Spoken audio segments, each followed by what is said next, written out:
Welcome to MSDCRICKET Jhansi super league 2019ல Swan Spartans and Ball Rocks கடையில் match நடக்க போகுது. அதோட ஃபேண்டசி 11 பார்க்க போகிறோம். பிச் ரிப்போர்ட் அப்படின்னு பார்க்கும்போது செஞ்சுரியனில் தான் இந்த மேட்ச் நடக்கும் போது இந்த பிச்சை பொறுத்த வரைக்கும் ஓரளவு பேட்டிங் ட்ராக் அப்படின்னு சொல்லலாம். ஒரு 180 ரேஞ்ச் ஸ்கோர் எதிர்பார்க்கலாம். இந்த பிச்சு இதுக்கு முன்னாடி 2 மேட்ச் நடந்து 2 மேட்சுமே மழையினால போயிடுச்சு. இன்னைக்கு பொறுத்த வரைக்கும் மழைக்கான வாய்ப்பு குறைவு அப்படின்னே சொல்லலாம். இன்னும் சொல்லப்போனால் இல்லை முழு மேட்ச் நம்ம எதிர்பார்க்கலாம் அப்படின்னு சொல்லி சொல்லிக்கிறேன். டியூ ஃபேக்டர் முக்கியமான ஒரு ரோலாக இருக்கும். அதனால டாஸ் வின் பண்ணுற கேப்டன் வந்து பேட்டிங் செகண்ட் எடுக்கிறதுக்கான வாய்ப்பு, அதை சேசிங் எடுக்கிறதுக்கான வாய்ப்பு அதிகம் அப்படின்னு சொல்லி சொல்லிக்கிறேன். பால் ராக்ஸை பொறுத்தவரைக்கும் Henry David's, Telford, du Plessis, wins அப்படின்ற மாதிரி டாப் ஆட சூப்பர் பேட்ஸ்மேன்ஸ் இருந்தாலும் பெரிய ஸ்கோர் அவங்கள்ட்ட இருந்து வரல. வின்ஸை பொறுத்த வரைக்கும் ஓரளவுக்கு பரவாயில்ல அப்படின்னு சொல்லலாம். ஏன்னா ஒரு மேட்ச் நல்ல ஸ்கோரும் பண்ணியிருக்காரு. இருந்தாலும் பார்த்தீங்கன்னா அந்த டீம் டாப்பில் இருக்கிறதுக்கு காரணம் அப்படின்னு சொல்லி பார்த்தா பவுலிங் சூப்பராக இருக்குது. அவங்களோட பேட்ஸ்மேன்ஸ் எல்லாருமே கன்சிஸ்டண்டாக வந்து 30-40 அப்படின்ற அடிக்கிற விஷயம் தான் சொல்லலாம். டேவிட்ஸ் அது மாதிரி தான் ஆவரேஜாக பர்ஃபார்ம் பண்ணிட்டு இருக்காரு. இருந்தாலும் பார்த்தீங்கன்னா பெரிய ஸ்கோர் அவர்கிட்ட வந்து எதிர்பார்க்குறோம். டெல்ஃபோர்ட்டை பொறுத்த வரைக்கும் ரீசன்ட் பர்ஃபார்மன்ஸ், ரீசன்ட் சீரீஸ் அப்படின்னு சொல்லி பார்க்கும்போது பெரிய ஸ்கோர் 1 or 2 மேட்சஸ் அப்படின்னு தான் வந்துட்டு இருக்கு. வந்து மேக்ஸிமம் ஃபெயிலியர் அப்படின்னு மாதிரி தான் போயிட்டு இருக்கு. ஃபாஃபை பொறுத்த வரைக்கும் சொல்லவே தேவையில்லை, எனி டைம் ரைஸ் ஆக வாய்ப்பு இருக்கு. ஜேம்ஸ் வின்ஸை பொறுத்த வரைக்கும் ரீசெண்ட் இன்டர்நேஷனல், நேஷனல் எல்லாத்துலேயுமே கலக்கிட்டு இருக்காரு. மகான்யா பொறுத்த வரைக்கும் இந்த மேட்ச்ல இருப்பாரா அப்படின்றது கொஸ்டினா இருக்கு. ஏன்னா பிரிட்டோரியஸ் வந்தாங்கன்னா அவரை பொறுத்த வரைக்கும் அந்த பிளேஸ் ரீப்ளேஸ் பண்றதுக்கு வாய்ப்பு இருக்கு. ஏன்னா ஃபெரிஸ்கோ ஆடம் பொறுத்த வரைக்கும் போன மேட்ச் கலக்கல் பேட்டிங், அதே நேரத்தில் பவுலிங் இருந்தது. அந்த காரணத்தினால திருப்பி ரீப்ளேஸ் பண்ணுவாரா அப்படின்றது கொஸ்டின் ஆகிருக்கு. பார்ப்போம். நசலை பொறுத்த வரைக்கும் wicket keeper option Isuru Udhna. இவரை பொறுத்த வரைக்கும் ஸ்லாக் ஓவரில் விக்கெட் எடுக்கிறார். மற்றபடி பார்த்தீங்கன்னா இனிஷியல் ஓவர்ஸோ இல்லை மிடில் ஓவர்ஸோ பெருசாக பர்ஃபார்ம் பண்ண மாட்டார் அப்படின்னு தான் சொல்லணும். இந்த ஸ்லாக் ஓவரில் டிஃப்ரெண்டாக நகுல் பால்ஸ் இந்த மாதிரிலாம் போட்டு விக்கெட் எடுக்கிறாரு. அந்த ஒரு காரணத்தினால கண்டிப்பாக நல்ல சாய்ஸ். பேட்டிங் ஃபஸ்ட்டு, அது பவுலிங் ஃபர்ஸ்ட் அப்படின்றது மாதிரி இருந்தால் கண்டிப்பாக உடான நல்ல சாய்ஸாக பார்க்கலாம். ஃபெரிஸ்கோ ஆடம்ஸ் பொறுத்த வரைக்கும் கண்டிப்பாக வந்து ஸ்லாக் ஓவரில் வீசுறதுக்கான வாய்ப்பு இருக்குது. நான் வில்லியன் இதுக்கு முன்னாடி இருந்தார். வில்லியனை பொறுத்த வரைக்கும் கண்டிப்பாக மிடில் ஓவர்ஸில் முடிச்சிருவார். ஃபெரிஸ்கோ ஆடம்ஸ் வந்து ஸ்லாகில் சூப்பராக வீசுவார் அப்படின்றது இருக்குது. அதுக்கு எக்ஸாம்பிளாக லாஸ்ட் மேட்சே சொல்லிடுறேன். அதனால் அவர் வந்து வீசுவார். அதனால் நல்ல சாய்ஸாக பார்க்கலாம். ஃபார்ச்சூன் இவரை பொறுத்த வரைக்கும் சூப்பர் பவுலர். இப்போதைக்கு சவுத் ஆஃப்ரிக்கன் அப்படின்னு சொல்லி பார்க்கும்போது சம்சி, ஃபார்ச்சூன் 2 பேர் தான் பெஸ்ட் அப்படின்னு சொல்லலாம் ஸ்பின் பவுலிங் அப்படின்னு சொல்கிற வகையில். அதனால் 2 பேருமே இங்கே இருக்கனால நல்ல சாய்ஸாக பார்க்கலாம். சம்சி பொறுத்த வரைக்கும் எல்லா மேட்ச்ல விக்கெட் டேக்கிங்காக இருந்துட்டு இருக்காரு. இருந்தாலும் பவுலிங் செகண்ட் எடுக்கும்போது இவங்க 2 பேரும் எந்த அளவுக்கு பவுல் பண்ணுவாங்க அப்படின்னு பார்க்க வேண்டியது இருக்குது. இருந்தாலும் ஃபார்ச்சூனை பொறுத்த வரைக்கும் சூப்பராக பவுல் பண்ணுறதுக்கான வாய்ப்பு அதிகம் அப்படின்னே பார்க்கலாம்.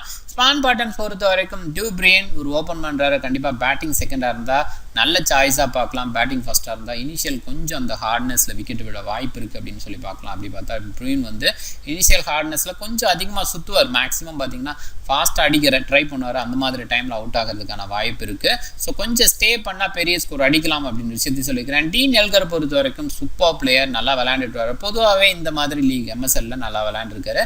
சில நேரத்தில் ஓவர்ஸ் கூட போடுவார். பட் இந்த பிச்சை பொறுத்த வரைக்கும் எந்த அளவுக்கு சப்போர்ட் பண்ணும் அப்படின்னு பார்க்க வேண்டியது இருக்குது. அதனால் ஓவர்ஸ் போகிறதுக்கான வாய்ப்பு குறைவு அப்படின்னு தான் சொல்லணும். வாண்டர் மார்வே போன மேட்ச் வந்து சர்ப்ரைஸாக வந்து ப்ரொமோட் பண்ணாங்க. இருந்தாலும் பெருசாக ஸ்கோர் பண்ண முடியல. 12 பாலுக்கு 5 ரன் 6 ரன் தான் அடிச்சிருந்தாரு. அதனால் மறுபடியும் டிமோட் பண்ணுறதுக்கான வாய்ப்பு தான் அதுக்கும். ஏன்னா வந்து இனிஷியல் விக்கெட்ஸ் விளையாடுற பட்சத்தில் மேபி வாண்டர் மார்வே இருக்கலாம். ஏன்னா முன்னாடியெல்லாம் டாப் ஆர்டர் பேட்ஸ்மேன்ஸாக இறங்கி இருக்காரு.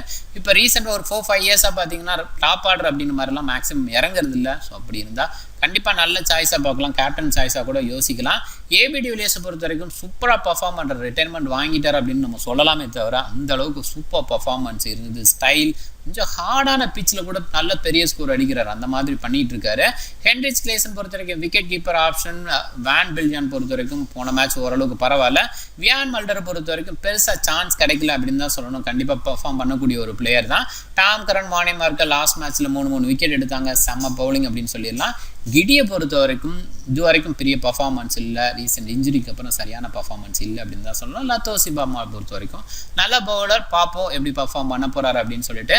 சேஃப் கேப்டன் இந்த மேட்சை பொறுத்த வரைக்கும் Dean Elgar, ABD, Faf and James Vince அப்படின்னு சொல்லி பார்க்கலாம். Maximum people ABD, James Vince அப்படிங்கிற மாதிரி போயிருக்காங்க. ஈவன் எல்கர் கூட நிறைய பேர் போயிருக்காங்க. ஃபாஃபை பொறுத்த வரைக்கும் கொஞ்சம் கேப்டன் சாய்ஸுக்கு யோசிக்க வேண்டியதாக இருக்குது. ஏன்னா பெரிய பர்ஃபார்மன்ஸ் அப்படின்ற மாதிரி இல்லை. இருந்தாலும் பார்த்தீங்கன்னா அவர் ஏதோ ப்ராக்டிஸ் மாதிரி யோசிக்கிறாரு. அதனால தான் பார்த்தீங்கன்னா பெரிய ஸ்கோர் கொண்டு போகிறதில்ல அப்படின்னு மாதிரி தோணுது. ப்ராபப்ளி இன்னைக்கு எதிர்பார்க்கலாம் அப்படின்னு பார்க்குறேன். ரிஸ்கி கேப்டன் அப்படின்னு பார்க்கும்போது ஹென்ரி டேவிட்ஸ் அண்ட் டெல்ஃபோர்ட் அப்படின்னு சொல்லி பார்க்கலாம். டெல்ஃபோர்ட்டை பொறுத்த வரைக்கும் சூப்பரான பிளேயர், லாங் இன்னிங்ஸ் விளையாடக்கூடிய ஒரு பிளேயர். பட் ஸ்டில் இந்த சீசன், இதுக்கு முன்னாடி சீசன் அப்படின்னு பெரிய பர்ஃபார்மன்ஸ் இல்லாததுனால ஒரு பெருசாக நம்ம கன்சிடர் பண்ண முடிய மாட்டேங்குது. டேவிட்ஸை பொறுத்த வரைக்கும் சூப்பர் பிளேயர். இவரும் அதே மாதிரி தான் லாங் இன்னிங்ஸ் கொண்டு போகக்கூடிய ஒரு பிளேயர் தான். இருந்தாலும் இப்போதைக்கு பேட் ஃபார்ம் அப்படின்ற மாதிரிலாம் சொல்ல முடியல. ஒரு 40 அந்த ரேஞ்சில் அடிக்கிறாரு. கண்டிப்பாக அடுத்த லெவலுக்கு போனார்னா பெரிய ஸ்கோர் அடிக்கிறதுக்கான வாய்ப்பு இருக்குது. அதனால நல்ல சாய்ஸாக நம்ம பார்க்கலாம். 11க்குள்ளே போகலாம்.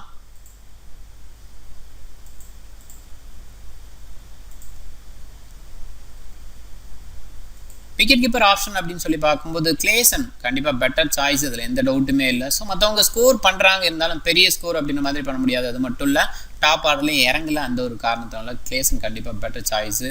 இது மட்டும் இல்லை, திடீர்னு ஸ்கோர் பெருசாக கூட கொண்டு போவார். அந்த மாதிரி நேரத்தில் நம்ம ரிஸ்க் எடுக்கிற மாதிரி ஆயிரும். ஸோ அதனால் பார்த்தீங்கன்னா சாய்ஸும் பார்த்தீங்கன்னா பர்சன்டேஜ் வைஸ் அவர் அதிகமாக எடுத்திருக்கனால கண்டிப்பாக அவரோட போகிறதே பெட்டர் அப்படின்னு நான் நினைக்கிறேன். 5 பேட்ஸ்மேன்ஸ் எடுத்திருக்கேன். ABD, Faf, Vince, Davids and Elgar. Top 5 நான் எடுத்திருக்கேன். டெல்ஃபோர்ட்டை பொறுத்த வரைக்கும் பர்ஃபார்மன்ஸ் கொஞ்சம் புவராக இருக்கனால அந்த சாய்ஸுக்கு நான் போகலை. டிப்ரைன் பொறுத்த வரைக்கும் பேட்டிங் செகண்டாக இருந்தால் கண்டிப்பாக நல்ல சாய்ஸாக நம்ம பார்க்கலாம் அப்படின்னு விஷயத்தை சொல்லிக்கிறேன். ஆல்ரவுண்டர் அப்படின்னு பார்க்கும்போது உடானா, எஃப் ஆடம்ஸ் அப்படின்னு மாதிரி போட்டிருக்கேன். வியன் சூப்பர் சாய்ஸ், அதில் எந்த டவுட்டுமே இல்லை. வியன் மல்டர் பொறுத்த வரைக்கும் நல்ல சாய்ஸ் அப்படின்னு சொல்லி பார்க்கலாம்.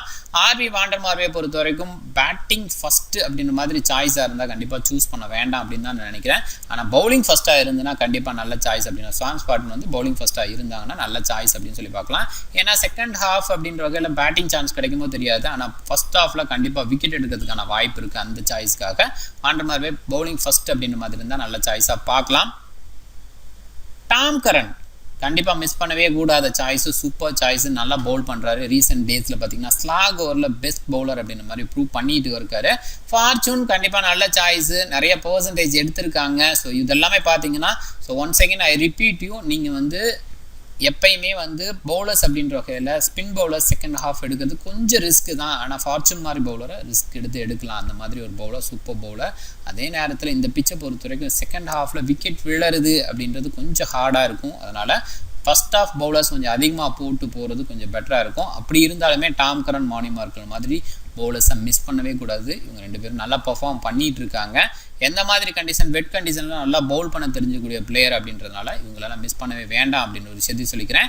இங்கே ஏபிடி கேப்டனாக போட்டிருக்கேன், வின்ஸை வந்து வைஸ் கேப்டனாக போட்டிருக்கேன். என்னை பொறுத்த வரைக்கும் பேட்டிங் செகண்ட் பிடிக்கிற டாப் ஆர்டரை கேப்டன் அப்படின்ற மாதிரி போட்டோம் அப்படின்னா கொஞ்சம் பெட்டராக இருக்கும் இந்த பிச்சை பொறுத்த வரைக்கும் அப்படின்னு விஷயத்தை சொல்லிக்கிறேன். இது என்னோட டீம்ஸ். நீங்கள் டிஃப்ரெண்ட் டீம் ட்ரை பண்ணுங்கள். இந்த வீடியோ பிடிச்சிருந்தா லைக் பண்ணுங்கள், உங்கள் ஃப்ரெண்ட்ஸுங்களுக்கு ஷேர் பண்ணுங்கள், உங்கள் கமெண்ட்ஸ் கீழே போஸ்ட் பண்ணுங்கள், சேனலை சப்ஸ்கிரைப் பண்ண மறக்காதீங்க. மிக்க நன்றி.